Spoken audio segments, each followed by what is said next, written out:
welcome you all for the spoken English Make It Easy.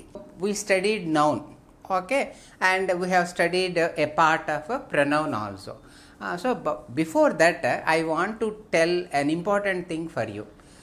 మనం ఎప్పుడైనా English మాట్లాడాలి, బాగా మాట్లాడాలి, స్పీడ్గా మాట్లాడాలి, అనర్గళంగా, స్పీడ్గా అంటే అనర్గళంగా అంటే నాన్ స్టాప్ అనమాట, అనర్గళంగా మాట్లాడాలి అని మనం అనుకుంటూ ఉంటాం అన్నమాట. సో ఇది ఎలాగా, సో సెంటెన్స్ ఎట్లా కన్స్ట్రక్ట్ చేయాలి, సో ఏ సందర్భంలో ఏ సెంటెన్సెస్ మాట్లాడాలి అని కూడా మనం అందరం కూడా అనుకుంటాం. సో ఇంకొకటి ఏంటంటే, నేను తెలుగు మీడియమే చదువుకున్నాను 10th క్లాస్ వరకు. తర్వాత ఒక్కసారిగా ఇంగ్లీష్ మీడియంకి వెళ్ళాను. సో అక్కడ వాళ్ళు చెప్పేది నాకు సరిగ్గా అర్థం కావడం లేదు, రాయడానికి కూడా సరిగ్గా రావడం లేదని కూడా అనుకుంటా. సో వీటన్నిటికీ, ఈ ప్రశ్నలన్నిటికీ ఒక్క సమాధానం ఏంటంటే, మనం ఈ భాషని, అంటే ఇంగ్లీష్ అనేది కూడా ఒక భాష, తెలుగు ఎలాగో ఇంగ్లీష్ కూడా ఒక భాష. ఈ భాషలో ఉన్నటువంటి ముఖ్య అంశాలు అనొచ్చు, అంటే ఇంపార్టెంట్ థింగ్స్. ఇంగ్లీష్లో చెప్పాలంటే చాలా ఇంపార్టెంట్ థింగ్స్ అంటాం కదా, ఇవి చాలా ముఖ్యము అని మనం అనుకుంటాం. జీవితంలో కూడా చాలా ముఖ్యమైన విషయాలు ఉంటాయి. ఏంటంటే, మనం గాలి పీల్చాలి, వాటర్ తాగాలి, మనం భోజనం చెయ్యాలి. సో ఇవంతా ముఖ్యం. సో ఒక మనిషికి జీవించడానికి కావాల్సిన అతి ముఖ్యమైన అంశాలు.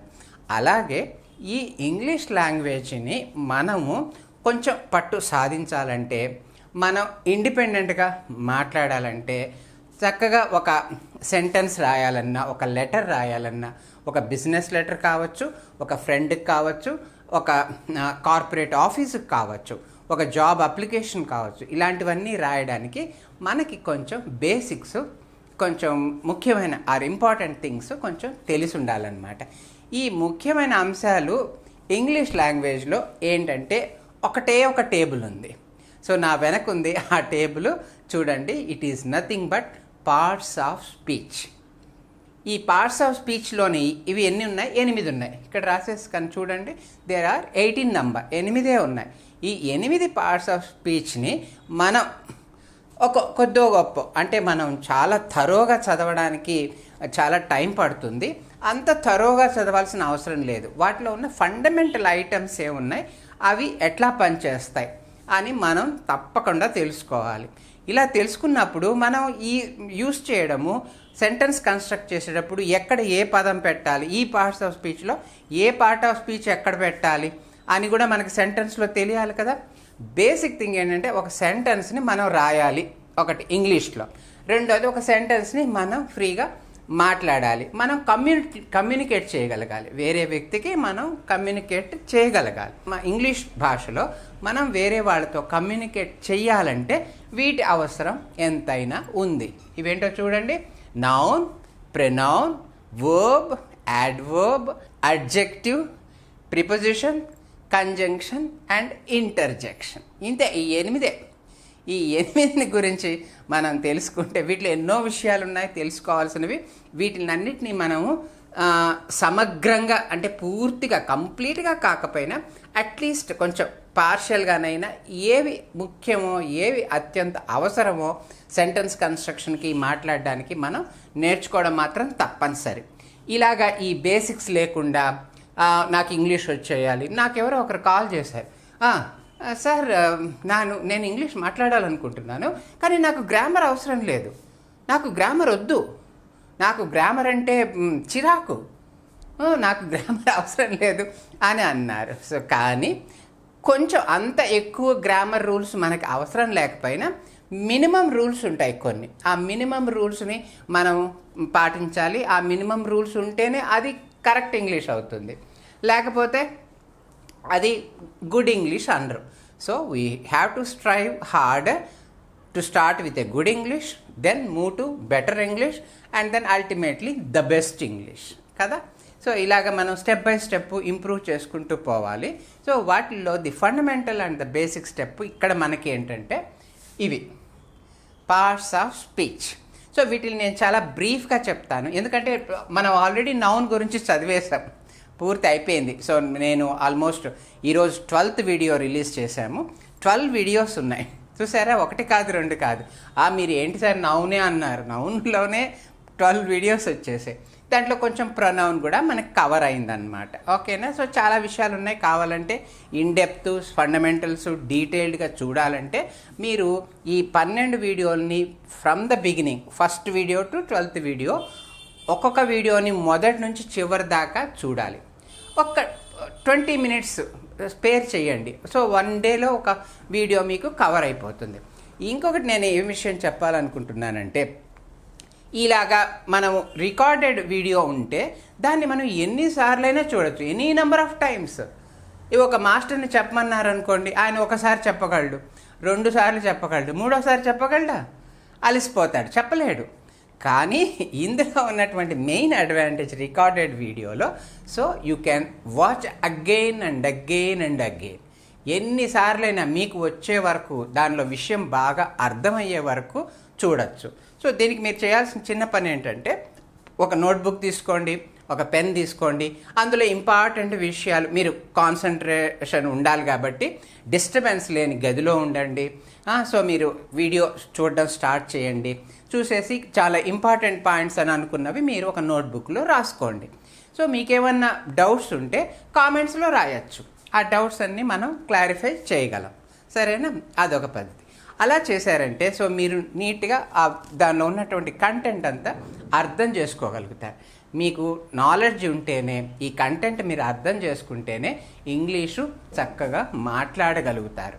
సో హార్డ్ వర్క్ మాత్రం తప్పనిసరిగా ఉండాలి, డెడికేషన్ ఉండాలి, మీ ఇంట్రెస్ట్ ఉండాలి. అందుకే నీకు ఫస్ట్ క్లాస్లో చెప్పాను.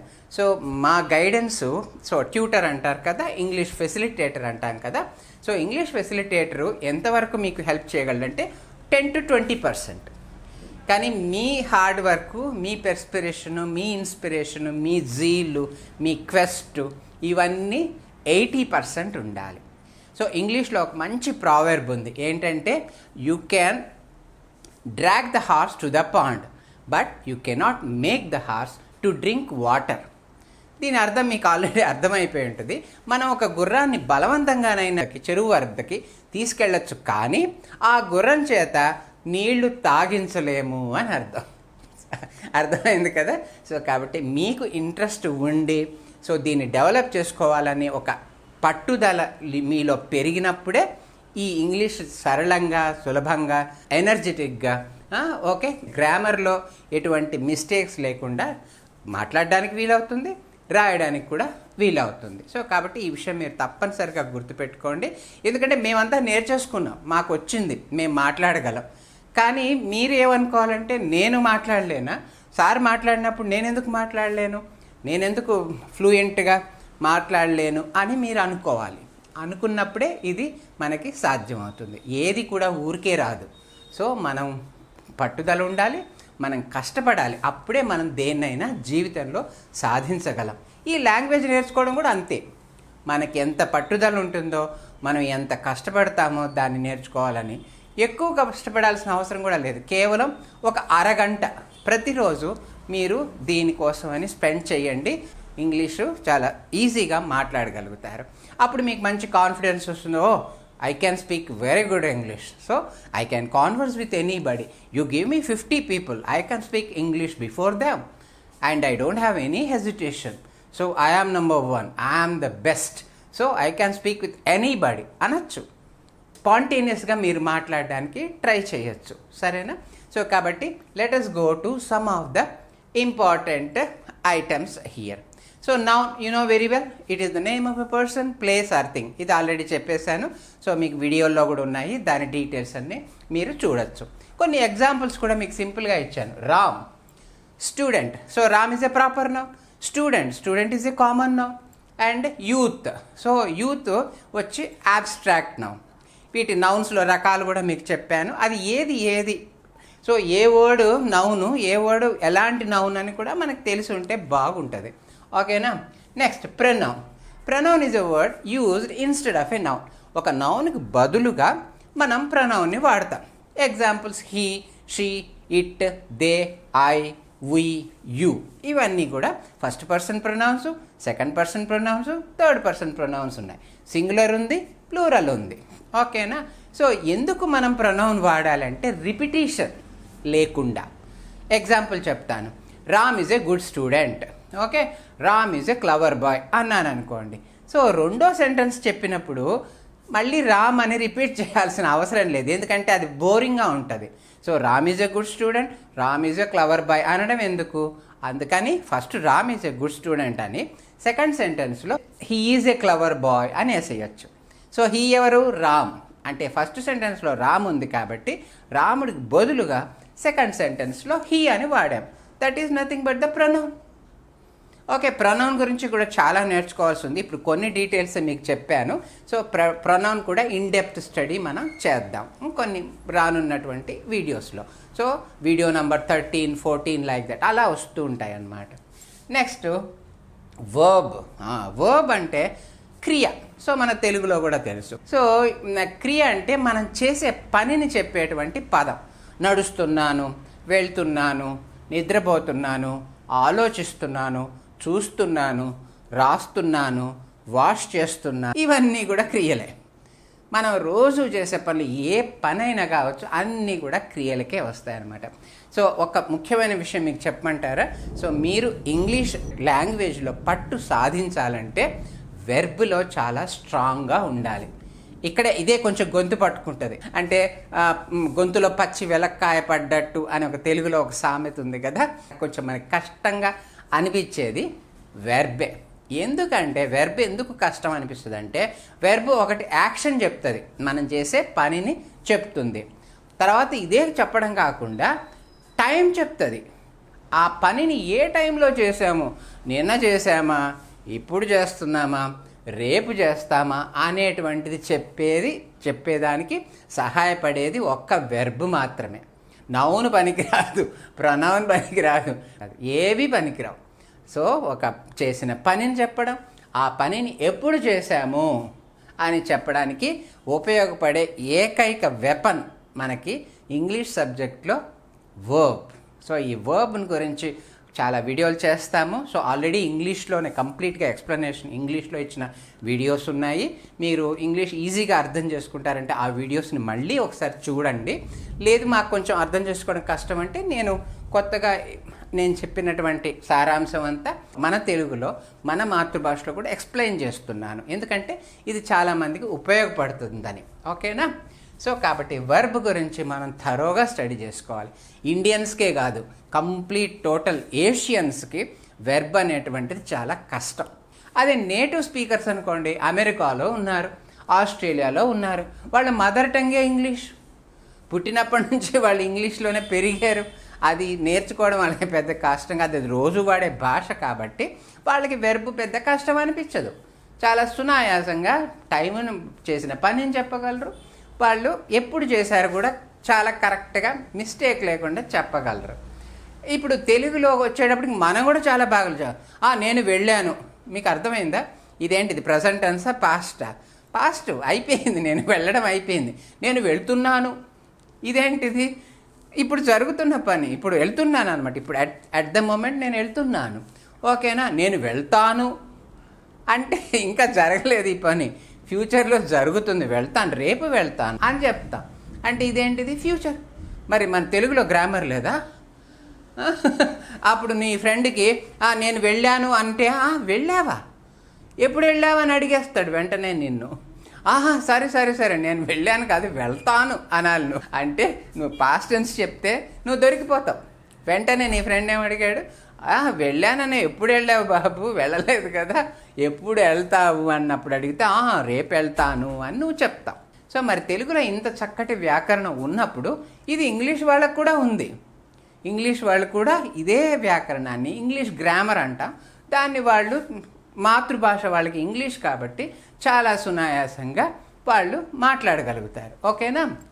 తర్వాత వచ్చేటువంటిది యాడ్వర్బ్. యాడ్వర్బ్ అంటే ఏంటి? Adverb is very simple, a word which add something to the verb. ఈ యాడ్వర్బ్ ఏం చేస్తుందంటే, సో వెర్బ్ని ఇంకొంచెం గ్లోరిఫై చేస్తుంది, ఇంకొంచెం అడిషనల్ ఇన్ఫర్మేషన్ ఇస్తుంది వెర్బ్కి. ఎగ్జాంపుల్ చూడండి. So డెలిషియస్లీ, my mother cooks food. My mother cooks food డెలిషియస్లీ. మా అమ్మ అన్నం వండుతుంది, అందులో ఏం పెద్ద గొప్ప విషయం లేదు, కానీ మా అమ్మ ఎలా అన్నం వండుతుంది? డెలిషియస్లీ చాలా రుచిగా అన్నం వండుతుంది. సో వండడం అనేది వెర్బ్ కాబట్టి డెలిషియస్లీ అనేది యాడ్వెర్బ్. అర్థమైందా? తర్వాత చూడండి అడ్జెక్టివ్. సో అడ్జెక్టివ్ అంటే అడ్జెక్టివ్ క్వాలిఫైస్ ఏ నౌన్. ఒక నౌన్ని క్వాలిఫై చేసేది అడ్జెక్టివ్. ఎగ్జాంపుల్ చూడండి, శ్లోక ఈజ్ ఏ గర్ల్ అన్నాను అంటే శ్లోక అనేది ఒక అమ్మాయి అని మనకు అర్థమైంది. శ్లోక ఈజ్ ఏ గుడ్ గర్ల్ అన్నాను, ఎలాంటి అమ్మాయి? గుడ్. సో శ్లోకాన్ని గురించి చెప్పేది గుడ్ అనమాట అక్కడ, అలాంటిది. So Ram is A bad boy అన్నాను, రామ్ ఎలాంటి వాడు? Bad fellow. అక్కడ బ్యాడ్ అనేది రామ్ గురించి చెప్తోంది. సో కాబట్టి గుడ్ అనేది బ్యాడ్ అనేది అడ్జెక్టివ్స్. మనకి తెలుగులో కూడా ఇది ఉంది, దాన్ని మనం విశేషణము అంటాం. తర్వాత వచ్చేటువంటిది preposition. So preposition is a word which is placed before a noun and establish a relation between the noun and the rest of the sentence. So నౌన్కి మిగిలిన సెంటెన్స్కి ఒక సంబంధం ఏర్పాటు చేసేదే ప్రిపోజిషన్. ఎగ్జాంపుల్ చెప్తాను చూడండి. దానికి ఎగ్జాంపుల్స్ వచ్చేసి in, on, against, across, above. వీటన్నిటి కూడా చాలా డీటెయిల్స్ మనం నేర్చుకుంటాము. ఇది నేను ఊరికి బ్రీఫ్గా ఒక్కొక్క దాని గురించి చెప్తున్నాను అనమాట. సో ఈ ప్రిపోజిషన్ ఒక example, the cow is in the field. So in అనేటువంటిది ప్రిపోజిషన్. ఆ ఇన్ మనం తీసేసామనుకోండి, ద కౌ ఈజ్ ఫీల్డ్ అయిపోతుంది. కౌ ఫీల్డ్ ఎలా అవుతుంది? Cow is in the field. Cow ఫీల్డ్లో ఉంది. ఆ లో మన తెలుగులో కూడా ఉంది, పొలంలో ఉంది, పొలం గట్టున ఉంది, దాని మీద ఉంది, దాని లోపల ఉంది. సో రోడ్డుకి అడ్డంగా పరిగెత్తాడు, అదే that is nothing but the preposition. Okay. So conjunction. So conjunction joins two words, రెండు వర్డ్స్ని కానీ రెండు ఫ్రేజెస్ని కానీ ఒక ఫ్రేజు ఒక క్లాజ్ని కానీ కలిపేటువంటిదే కంజంక్షన్. వీటికి ఎగ్జాంపుల్స్ అండ్, వెన్, విచ్. తర్వాత interjection, words of sudden feeling of joy or sorrow. వీటిని సడన్ ఫీలింగ్ ఉన్న జాయ్ని కానీ సారోని గురించి చెప్పేటువంటి కూడా ఇంటర్జెక్షన్ వర్డ్స్. వావ్, హురా, అలాస్, ఇలాంటి వర్డ్స్. సో ఇంటర్జెక్షన్ గురించి స్టడీ. సో కాబట్టి dear friends, we have to study all these 8 parts of speech. So you have to know the details so that you can speak eloquently, energetically your loud language English. Thank you so much.